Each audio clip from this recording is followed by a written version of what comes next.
Hey there, Charlie. So, hello, everyone. Welcome to my 20 subscribers special. Where today we're going to visit all the equipment that's in this building. So first, we got the new Puma 150 with the old snowblower. I mean, that thing's really, really old. Yeah, it's like, I think it's 20. It's like probably 98. We bought this thing. I wasn't even born. This is the manure tank. Team Co. Body probably knows this brand because it's a filthy French Quebec brand. This right here's alright. We've got the old bale wagon that we sometimes use to haul stuff like fertilizer or like equipment that we can put on top with the forks. And this is the newer one. Fuck, it's got a flat tire. Yeah. We don't really use this one for the bales that much, especially. Yeah, it's fine. That's the old feed robot. We got a newer one that does both the feed, like the haylage and the grain, or I don't know what you call it, moulé. I'm a filthy Quebecer myself. That's the blower for blowing corn up the silo. Yeah, nobody cares. That's the governor, the baler, the round baler, and this is the mower. Obviously, this is obviously the cultivator we use. I don't know how you call it, special name. And this is my whip, baby. Oh, might show the plates. Yep, it's my Honda 400EX. That thing is a lot of fun in the summer, and sometimes in the winter I like to whip it out, but now it's in storage, so whatever.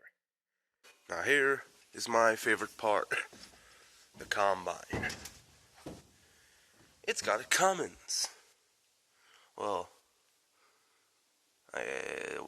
CDC, Consolidated Diesel Company engine, they call them, but it's Cummins 8.3, it's 6CT. Now, that rig back there is a little bit of a contraption because, you see, sometimes we have to do bunkers when you have like too much corn and can't fit it all in the silo. And one of the ways we found to put it back in the silo was to grab an old crappy, not roadworthy, how we get there?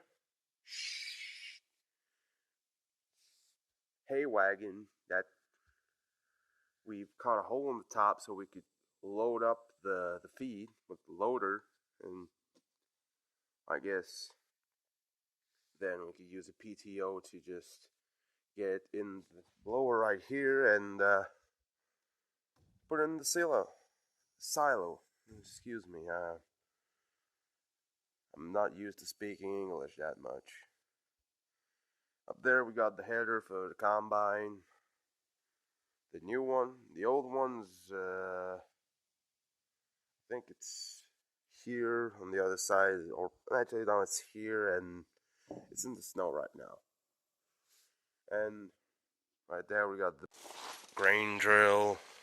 Right there we got the bale wrapper, the plastic bale wrapper for all these white bales that we have in our yard. This one's actually pretty cool because it's an automatic one. Used to an old one which was on the 3-point hitch for God knows what reason why we did that.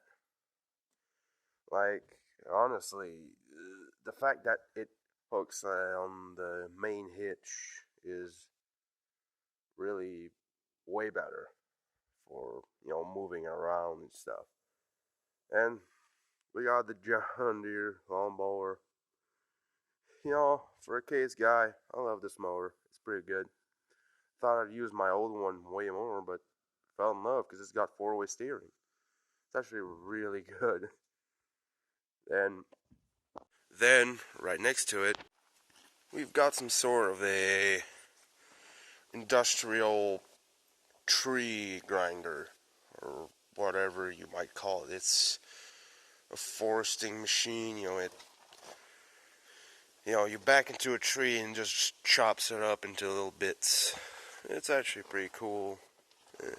Sometimes we use it as a mower because you can do that too. But I mean, the fuel cost isn't that great because the thing is, before we got wait, it's not there.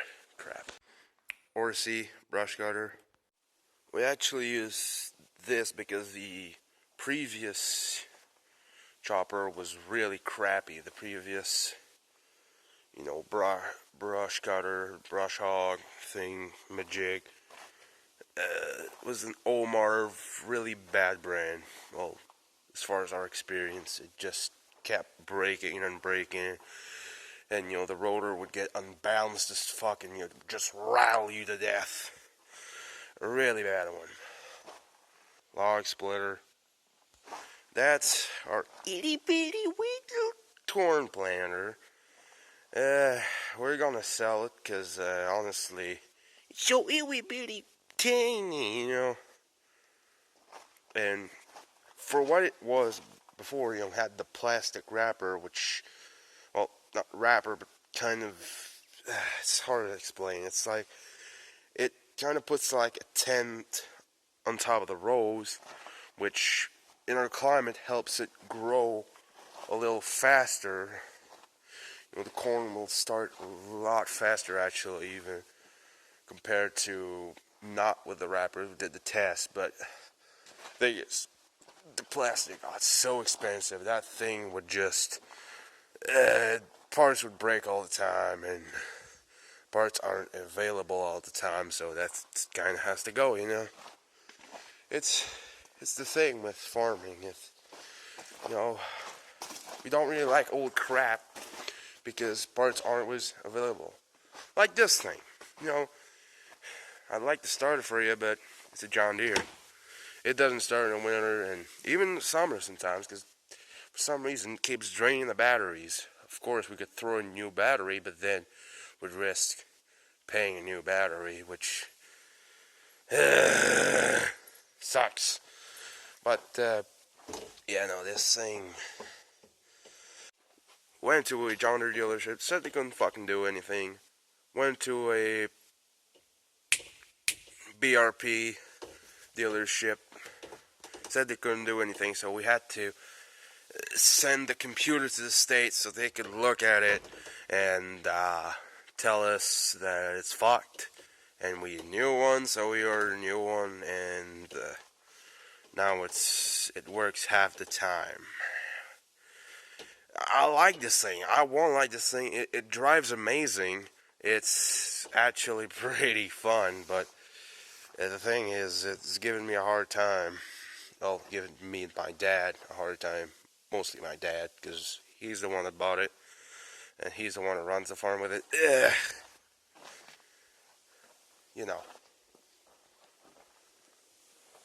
That's plastic bale wrapper, I think. That's the blueberry picker. It's a Kubota mower that's been converted, and it's actually a pretty cool machine. It drives really nice because it's one of those Kubota mowers. Unfortunately, the front differential or whatever, how that works, I don't really know. It's hydrostatic. It scares me. The front wheel drive doesn't work. It only runs on the rear wheel drive, which, if you know these machines, they actually, when you put them into two-wheel drive, that's that side, just like a combine right there. And yeah, so it'll only run in four-wheel drive, which is actually two-wheel drive now. Heh, ironic, I know. Fuel tank for the truck taking tractors in the fields without, going back and forth, because we have fields that are about 30 minutes on the tractor ride with our fastest tractors. It's a little far away, so, the pickup's a lot faster, and, time's money. So, I think we'll get to the garage about now. Welcome to the garage.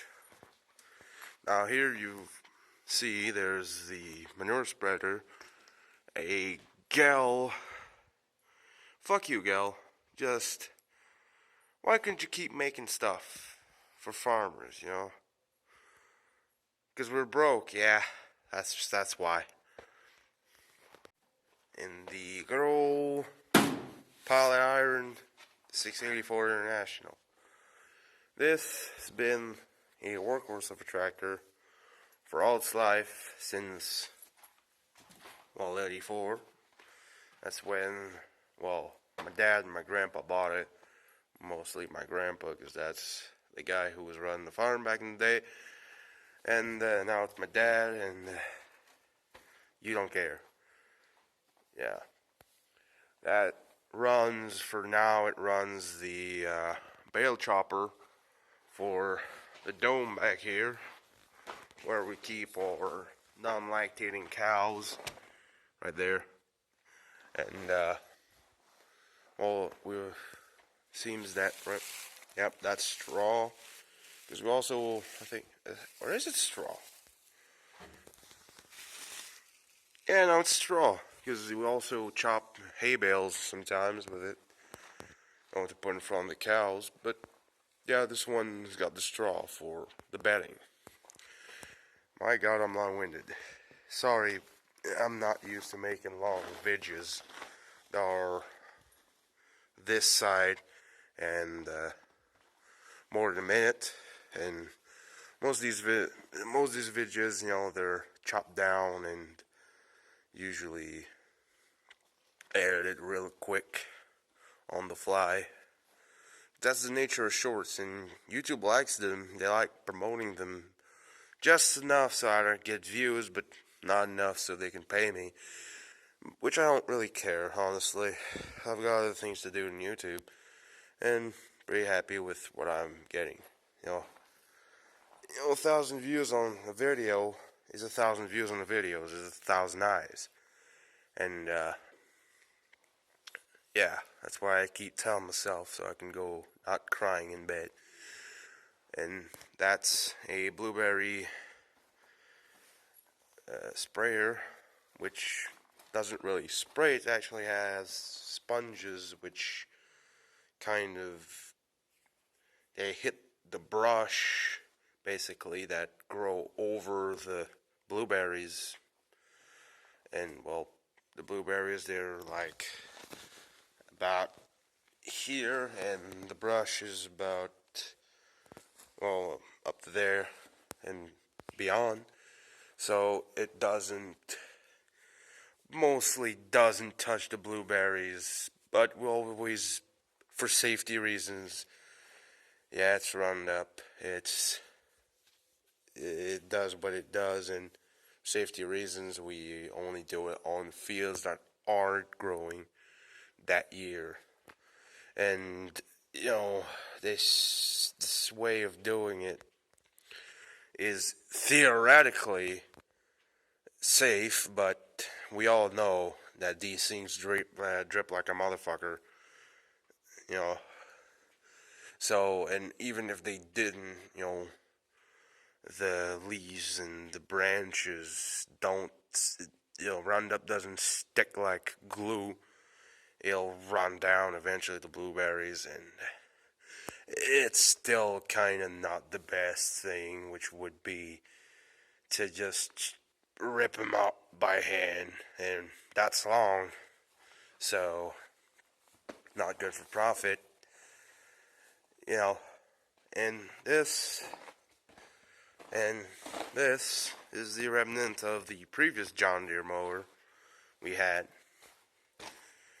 And, yeah, funnily enough, we had a Craftsman that basically was pretty much identical. It shared most parts. That's why all the tires are off it, because we used a Craftsman for the tires, and you can even see sorry,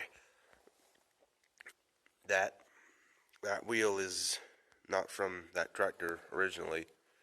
And yeah, except for the engine, which is a Kohler and not a Craftsman, which is its own brand. Actually, no, it's a Brigden Stratton. Sorry, it's a this one's a Kohler and the Craftsman's a Brigden Stratton. And yeah, you really do run out of things to say quick when you're making long-winded videos like this. I don't know why. I mean, there's plenty of stuff like here, my skidoo. I keep beating on. You probably didn't see it because you probably didn't see all of my videos. I just assume because I've made the video before, and well, I'm an idiot. And maybe my dad's an idiot too, because here is where all the OSHA violations happen. Yep. That, and that, and that. Yep. It all happens here. And you can tell me if you tell me, because I don't get that many comments, that, oh, your shop's dirty. But let me tell you, I know. I know it's dirty. We just never get around to it. And you might yell at your screen that, why don't you do it now? Because I'm lazy. You know what? I'm lazy. Like most people, I work and then I say I'm done, even though I'm not even halfway done. All the work I could do in this farm, and just go back home and watch Netflix or YouTube. Like everybody. Like, you know, I know the old stereotypical way of seeing farmers is like hard workers that work tirelessly. And we get tired eventually, like everybody. Isn't that right, Charlie? Good girl. And yeah, sometimes yeah, I just want to go back home to my dog and just cuddle her on the couch. You know, it is what it is. You know, and don't look at this mess. Nope, don't look at it. You know, that's where to keep the oil, all the oil. Yeah. And that's, now, obviously, it's minus fuck outside, so we can't keep it. Usually that's where we keep the cold snacks, the beers. Well, Dad keeps the beers, because I've stopped drinking beer for a while, only for special occasions, because I don't want to end up like a fat ass, like I used to be. Yeah. You don't care, though. So, let's move on to something else. Battery charger, hey. We need this thing a lot during the winter. And you northern farmers can understand that keeping up maintenance on batteries is a lot more expensive than just buying a cheap, well, this one wasn't that cheap, but, you know, just plug it in every now and then, and the batteries are going to be fine. You know, that's the thing with us northerners. You know, unless you're a big rich guy that likes to baby stuff, our batteries just die, and we just keep him on life support for as long as we can, because, you know, we could, you know, it's not like all batteries are super expensive, but it's expensive to go to the store and fuck it. Just keep her on the charger. Don't need it right now, so we'll be fine. Or we'll put her on the charger for the night, and tomorrow she'll start. For sure. For sure, right? Yeah, bullshit. We all know that story. You find any critters yet, Charlie? You find any critters? You found any mice, any rats? No? I don't know, some kind of troglodyte living on here for free, eating our feed. We don't want that. No, no, no. So it's gonna be it for this part of the farm. I'm gonna do part 2 when the other equipment that's in the old barn, gets out, because right now, A, we don't need it, and B, I don't want to get my shovel out and have to go to the barn, because again, we live in the winter where there's a shit ton of snow, especially yesterday. That was like a big, big falling of snow. Well, it was before yesterday, so there was a shit ton of snow recently, and I'm not getting there. And also the MX 100 you're not seeing because it's in the shop being repaired, because the hydraulic pump kind of gave the ghost, or almost gave up the ghost, which it's you know the driveline wasn't working and other stuff. And then there's the Puma 130, which is in the farm, but I'm not going on the farm because I have my nice clothes. Not gonna go there smelling like cow shit and haylage. So, see you next time. Oh wait, actually, I need to say this. Thank you again for 20 subscribers. It's 982 few according to YouTube to be a real YouTuber, but to me, it's 20 more than what I started with, so I'm pretty happy about that, pretty stoked. I think it's pretty cool. I mean, 20 subscribers, it's starting to get like a real number that's like 2 digits. It's cool. I'm stoked, and I'm learning to do YouTube right now because, you know, jobs aren't paying that much. I don't just work on the farm, I work other places. Might even go on construction this spring, but hey, you know, everybody tries to do something. Everybody has their side hustle. That's mine for the moment, and yeah, thank you for 20 subscribers. Oh, and yeah, that's my face. If you're interested in seeing what I look like, not gonna post it too much because I don't think it adds anything to the content. Personally, I like to film stuff going on in my life, going on the farm, or sometimes just fuck around. You know, it's not really about me, even though the name of the channel is my name. Well, not the real one, but why do I keep blabbering like this, y'all? I'm starting to think that this whole YouTube thing is a lot harder than they show it, you know? Yeah, so, make a short story long, I'm not going to show my face a lot, because that's not the focus of my channel. Focus is on this stuff, and maybe some other stuff that I'm doing. It's a day in the life of me type of channel, slice of life, whatever you want to call it. So yeah, see you on the other side.